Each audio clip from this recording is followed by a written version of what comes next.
Hey guys, how are we doing today? So, as promised, we have our updated tier list for the 2021 Yu-Gi-Oh season. It's, well, January 2nd now, so we're pretty new into the year. Hopefully this year has a few more events than last year did and things start to open back up once again.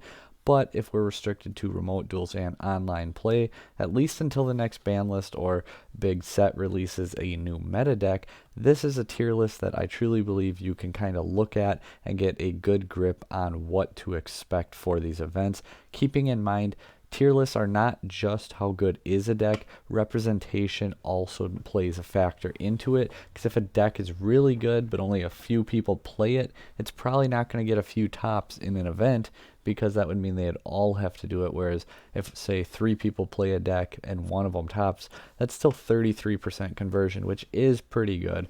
But nonetheless, there are going to be decks that we leave out, that we forget, that we just did not have on here. Feel free to comment those down below and why you think they should be and what tier you think they are. Otherwise, just comment what decks did we get wrong. Should they be higher? Should they be lower? Let us know in the comment section down below, and we can gladly discuss this a little bit.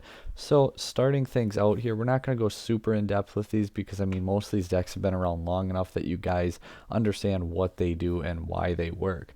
Starting out first, we have these all alphabetically.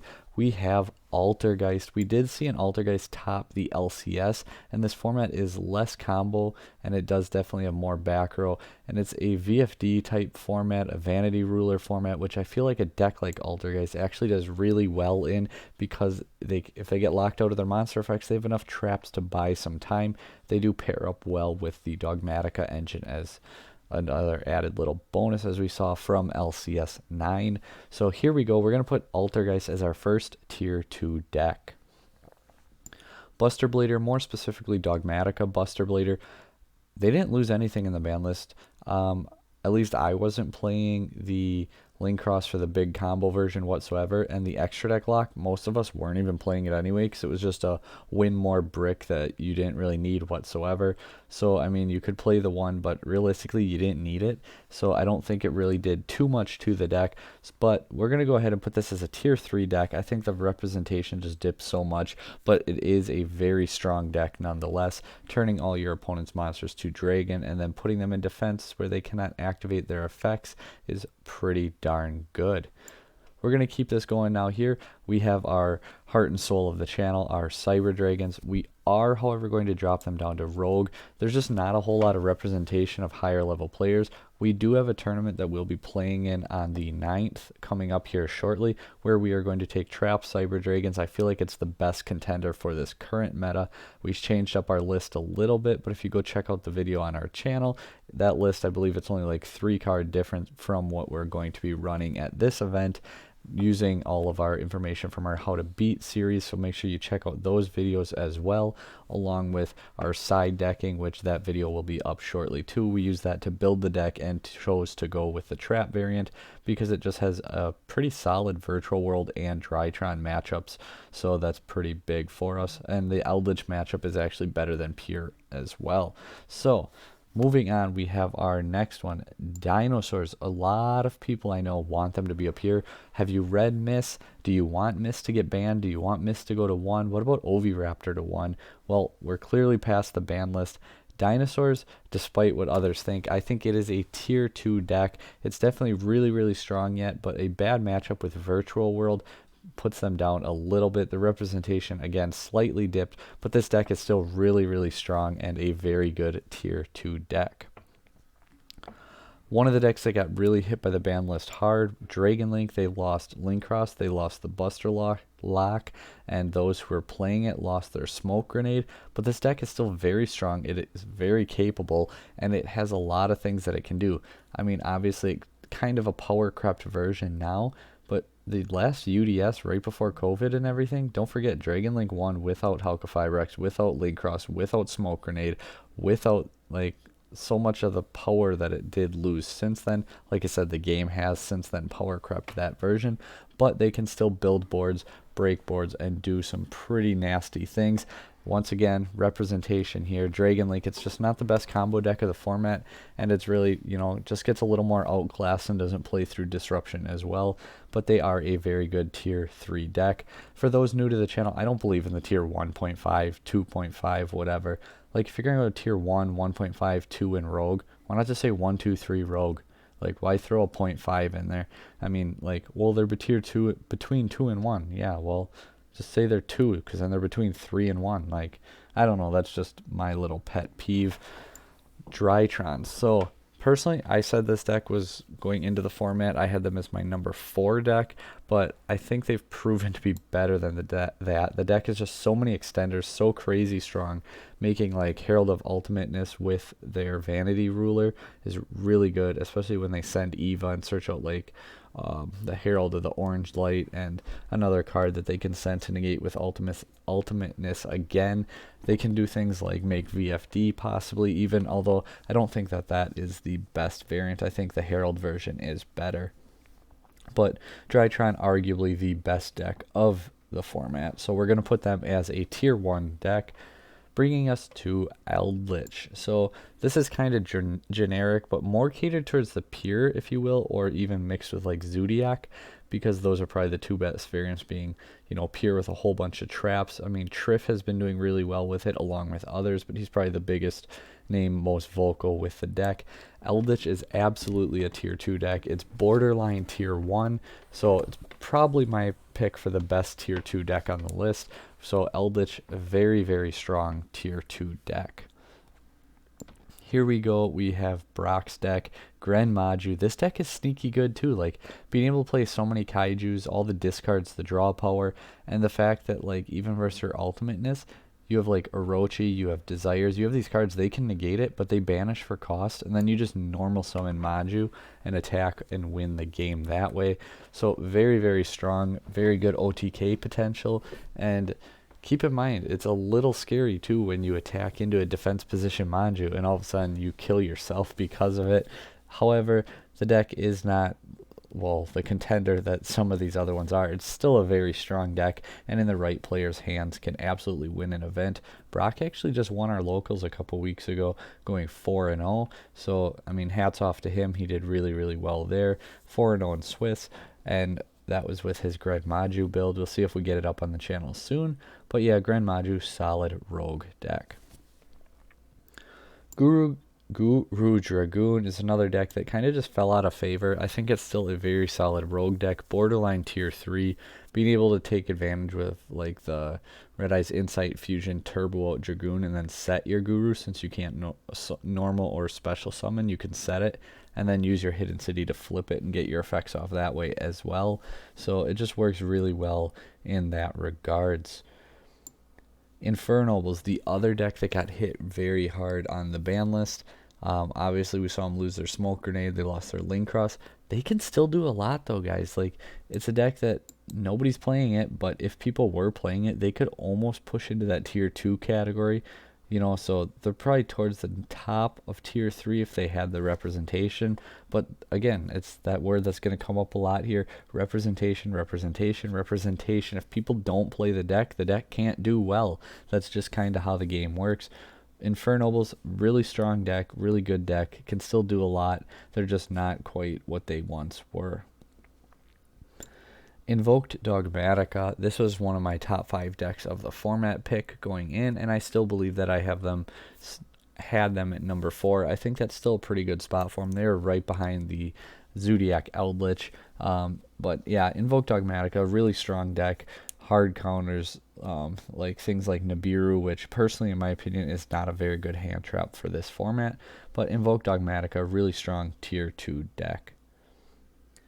Another deck that actually has done really well with the right type of pilot. Not only did he win one of our locals, he also went 6-2 in one of MBT's tournaments. Anastasis pilots Mech Knights like no other. He's right up there with the best of them in the deck. And I mean, he keeps doing well and winning in big tournaments. He'll actually be playing in that same tournament as me on the 9th, and we're actually sponsoring him on the channel. So hopefully he does well, and then we can get him on to tell us about his deck and when he tops. But Mech Knights, another rogue deck. Pretty much all these rogue decks where if you have the right player behind in the deck, you can top or even possibly win some of these higher prestigious events.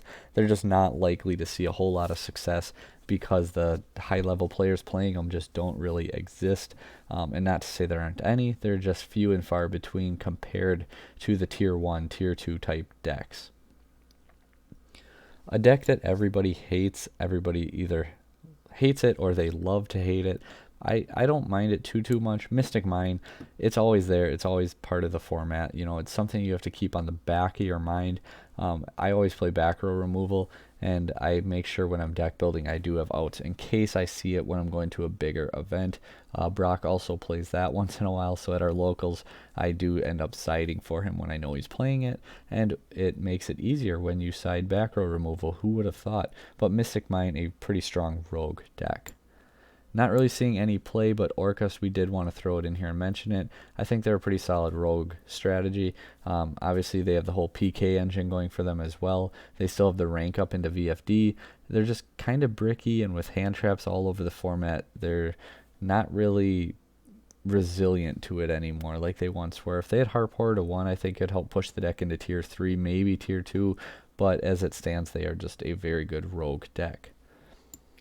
The best deck ever is so good that Triff dropped it for a tier 2 deck. Pendulums, another deck that, well, they're always a good deck. They're always a deck that can build these really big boards, but there's always a better combo deck to play. So, I mean, they're there, they're good, they're a solid rogue deck. You get the right player, you know, your Jeremy Mitchell, your Triff, someone like that, your Paul Cooper, and I mean, there's going to be other guys. These are just some of the more notable names who can pilot pendulums and do really, really well with them. They're a very good rogue strategy.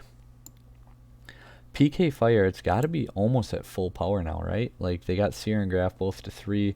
I guess Beatrice being at 1, maybe if they gave another copy of her, or even possibly 2, it would put it to full power. I don't know if that would really change a whole lot. The deck's really been underwhelming. I think it's just waiting for, I don't know, it's just waiting for its breakout. I think it's got potential there. It's just probably one of those cases, again, that is kind of like Pendulum. It's a really strong combo deck, or you can play the stun or things like that, but there's just better decks that pull in the top level players. A fun deck that you don't want to not know what it does. Maybe we'll cover this on one of our how to beats after we cover more of the tier 2 decks. Prank Kids, if you don't know what they do, they're gonna beat you. Like, that's just one of the decks. Read the cards, go check them out, you know, figure it out.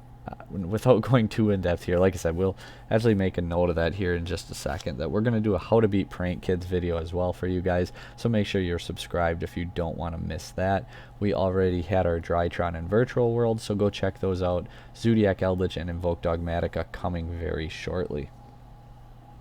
Kind of like Orcust, we just wanted to throw this one on here. Salamangrate, I think that they deserve a mention at least.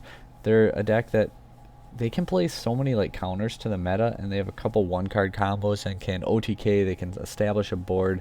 They die to certain hand traps, although if Nibiru falls out of favor, that's a big one they die to. So I wouldn't be surprised to see Salamangrate see a little bit more play and possibly even push into the tier 3 category, but until they do so, we are going to leave them as a rogue deck. I just played this deck a couple weeks ago at one of our locals, and for somebody who never played the deck before and misplayed a million times, we did squeak into the top 4 still.